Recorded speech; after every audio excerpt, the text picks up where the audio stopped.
Hey everybody, Mike here, Evo3 Sports with a quick clip for you. So you talk about it all the time with your team, communication, right? Especially on the court. And I hear it in recruiting. I've done it myself plenty of times where you just kind of blanketly yell out to the court, hey, talk it up out there, talk it up.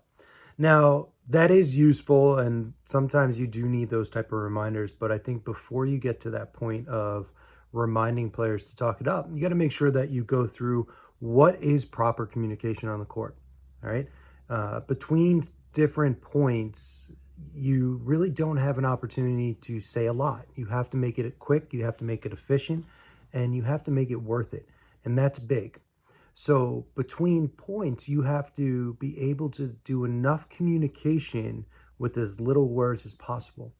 And you see this a lot of times with middles. Middles always talk about how many hitters there are, if the setter's live or dead at the point, things of that nature. I think it's also got to extend outside of that point and make sure that players are repeating that communication back to make sure everybody's on the same page.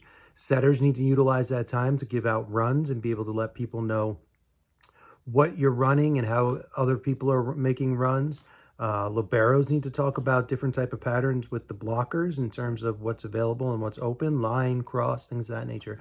So there's a lot to be able to be said. And I think every year as new kids come in, you have to realize that you have to almost reteach it to everyone at the same time. Make sure your team's on the same page, especially on the court and with this type of communication, because you have no time to waste.